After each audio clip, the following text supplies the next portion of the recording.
What's going on, everybody? It's your boy Crossover MMA back with another video.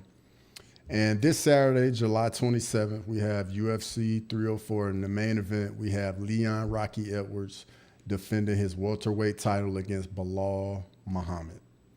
And you see the title of the video, guys. I'm not going to waste your time. Let's get right into it. So, how does Leon Edwards win at UFC 304? Now, Leon's known for his tactical striking, his footwork, and just all around being a very technical striker. So starting off, I would say the number one thing is going to be Leon's striking precision and his counter striking. It's his ability to land accurate punches and kicks while avoiding damage. It's very, very big for Leon is to hit and not get hit. So to win at UFC 304, Leon should focus on maintaining the distance, using his jab, using inside and outside leg kicks, teeps to the body, and that footwork, circle off when Belal's pressuring him and trying to back him up against the fence. And these are all things that Leon does exceptionally well. By keeping Belal at bay with his precision strikes, he can control the pace and set up his counters. His counter striking will be critical in this fight. And if Leon can control the fight with his counter striking, Belal's not going to be able to get off on the feet. When Belal goes to commit the strikes, Leon can exploit those openings with his counter striking. And this strategy won't score him points, but it can demoralize Belal. And that's exactly the effect it had against Colby Covington at UFC 296. So Leon's shown a very good clinch game. He's known for his takedown defense. And the elbows and knees in the clinch are very good from Leon. So I think he definitely needs to, because I mean, eventually the fight's going to get into the clinch. There's going to be some grappling at some point. And in the clinch, Leon definitely needs to take advantage of the elbows and the knees. And then even when they are in the clinch, he's got to be aware of Belal trying to change his level and get the takedown.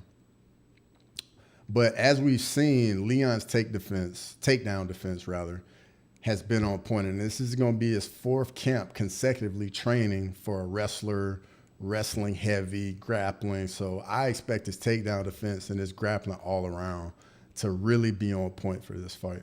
Leon's also known for his cardio and his endurance. As you know, we go back to UFC 278. He gets the viral knockout of Kamaru Usman in the 5th round with 1 minute left in the fight. And that just showed like some mental toughness. He had the will to win, showed real grit. And that just lets you know that you can be ahead of him. You can be on the verge of breaking him, but he's not going to go away. He's still going to be there. And with how good of a striker Leon is, he's never going to be out of the fight until it's absolutely done. And I think that definitely, as I said earlier, by him controlling the pace and the range and the distance is going to be critical in this fight.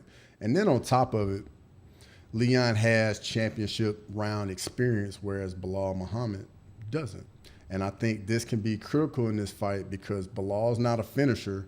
So his strategy is to take this fight deeper and deeper into the fight and implement his pace. And I think whoever can implement their pace in this fight is ultimately who's going to win it. Leon's definitely going to have to stay composed in the championship rounds because I think in order for Belal to make it a fight and even get the victory, he's going to have to pick up the pace and do a lot of wrestling, a lot of grappling. And Leon possesses the ability to nullify all of that and shut it down. So it's going to be interesting to see how that plays out. Another big thing is Leon's ability to adapt in the fight and his fight IQ. It's probably one of his most underrated abilities is his fight IQ. He comes in, he's going to have a very good game plan. He's going to stick to it. And then even between the rounds, like his coaches gives him instructions, Leon possesses the ability to implement those changes right on the fly in the fight. So in between rounds, let's pay attention to see like what his corner's telling him, if they want him to make a change, and if so, what that is and how he can implement it. At the end of the day, you can go into the fight with a plan, but once the fight starts and the other guy hits you in the mouth, things can change very quickly, and you got to be able to adapt on the fly, and you got to remain calm in those hot pressure, high stress environments. And then lastly, it's the psychological warfare. We all saw at the press conference at UFC 296 how Kobe Covington was saying the things to Leon to get a rise out of him, actually did get a reaction out of him with the comment about his dad, which was very classless. But then when the fight started, you saw a composed Leon Edwards, a person that stayed stuck to the game plan, didn't get outside of himself, and just controlled and dominated the fight. So going into this fight with Belal Muhammad, if Leon can stick to the game plan, stay composed, implement his will on Belal, he probably can break him. Because if Belal's not able to land anything clean, he's not able to get the Leon, he's not able to get him down, it can be demoralizing for a grappler. And we saw that in the Kobe Covington fight. So I think that's going to be key, big time, in this fight. And at the end of the day, Leon's got all the tools to come out and win this fight and defend his belt at UFC 304. And if he leverages his striking precision, his clinch work, his adaptability, and his mental toughness, Rocky will retain. And I don't know about you guys, but I'm so excited for a great night of fights. And if you made it this far, thank you for watching.